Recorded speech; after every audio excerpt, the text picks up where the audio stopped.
Here's the most current updates regarding the federal trial of Sean Diddy Combs. Most of the testimony today is coming from former girlfriend Cassie Ventura. Ventura said that James Cruz, an employee of Bad Boy Records, managed her career after she started dating Sean Diddy Combs, but she added that decisions ultimately went through Combs. His role in managing my career was that he was managing me with one hand tied behind his back. She testified that any decision had to go through Combs. Ventura testified that Combs was very involved in her physical appearance and started making comments about the way she looked almost immediately in their relationship. Appearance was very important to him. My appearance, she said. And she added that he would make comments about her nails and her hair. We had tons of conversations about my body at the time. That included discussions about breast implants and keeping my shape a certain way. My self-worth took a hit for the entirety of the relationship, just trying to establish who I was, who I wanted to be, who I was allowed to be. Ventura testified that if Combs disapproved of her, he would have his staff take her belongings. I would get my car taken away. I got kicked out of the house, my apartment. I had jewelry taken away. It was very random depending on how he felt. She said that there were times that Combs personally took her electronics and other times security personnel would take her electronics. She would eventually get the items back. According to her, and I quote, "It depended how long I was being punished for, I guess. Sean would give them back to me if I would go to his house." Yeah, that doesn't seem coercive at all. Ugh. Prosecutor Emily Johnson asked Ventura several times about several assistants that worked for Combs. Ventura testified that the first 3 years of her relationship with Combs, one of his assistants would regularly help Ventura with her finances. She also said that she spoke to another assistant on a daily basis about everything from scheduling to what kind of mood Combs was in. She knew a lot about my personal things, Ventura testified. Ventura said that Combs had a safe in every one of his homes, and she said she would occasionally access them to get him money or something else. There was always cash and jewelry and sometimes tapes, SD cards from cameras and guns depending on the safe, she said. Ventura testified that she saw handguns in Combs' residences in New York, Los Angeles, Miami, and Alpine, New Jersey. Ventura testified that Combs was rivals with former rap mogul Marion Suge Knight, the former Death Row Records co-founder who was sentenced to prison for the death of a man during a hit-and-run incident on the set of the movie Straight Outta Compton. One time, she and Combs had a freak-off at one of his homes in Los Angeles when one of his security guards came in and mentioned that Knight was at a diner close by. They quickly packed up and drove down there, she said. "I was crying. I was screaming. Don't do anything stupid. I just was really nervous for them. I didn't know what it meant, what they were going to do," Ventura said. Part 2 of the updates will be linked in the comments. Part 2. Emily Johnson turned her questioning back to voyeurism. Ventura said Combs presented her with it within the first 6 months or year of them dating as a fantasy he had. "He would want to see me with another male having sexual interaction," Ventura testified. "He also brought up swinging," she said. Ventura said she was shocked when Combs first told her about voyeurism. "I didn't know how to react.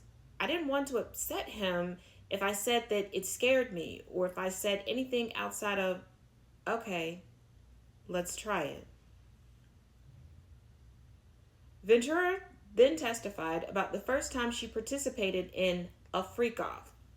She was about 22 years old when Combs first asked her to have a freak-off.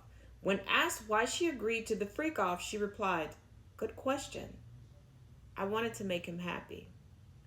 Ventura testified Combs arranged for a male escort to participate and that they took ecstasy and drank alcohol.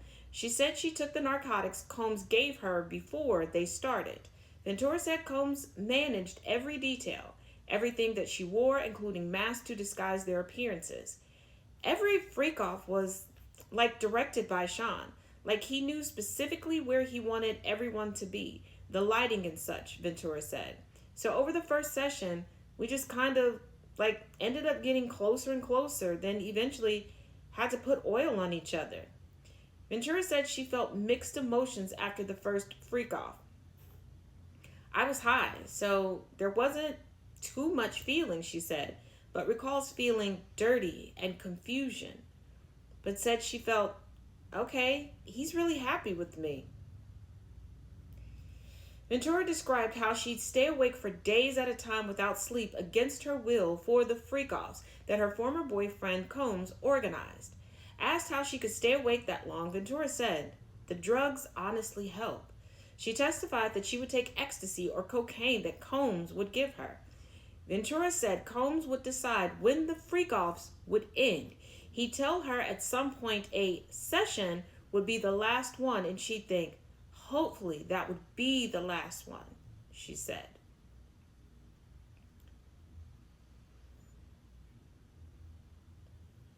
Now, why Ventura's testimony about interacting with Combs' staff is important, according to a former prosecutor. Ventura testified about how she interacted with several of Sean Combs' assistants and staff during their relationship, an important part of the government's effort to prove that Combs engaged in racketeering, according to a former prosecutor. Julia Grant, a court TV anchor and former prosecutor, said Ventura's testimony helps paint a picture for the jury of the organization and how people who worked for Diddy might have been involved in the allegations.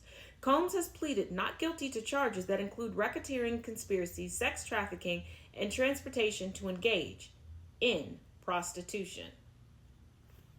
More updates in part 3, of course, linked in the comments. Part 3. When asked if she enjoyed, if anything, about the freak-offs, Ventura broke down in tears. The time spent with him, she said.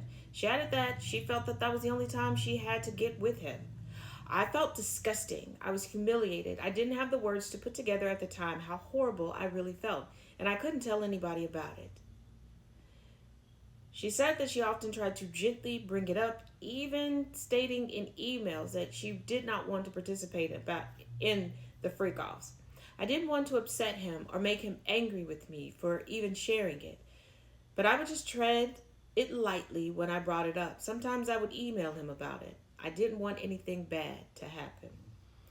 Early on in their relationship, Combs wanted Ventura to call him by her grandfather's nickname. He asked me what I called my grandfather, and I said Pop Pop. I thought it was weird at the time, and now I just feel like it was disrespectful.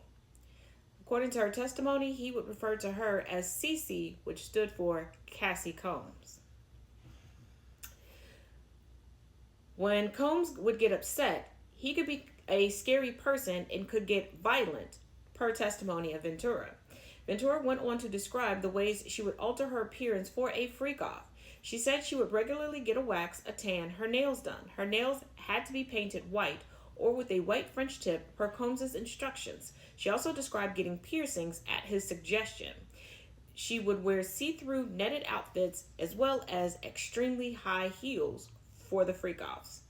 Combs used aliases like Frank White or Frank Black. Glad he's more creative in other avenues of his life. For hotel rooms where they'd have the freak-offs.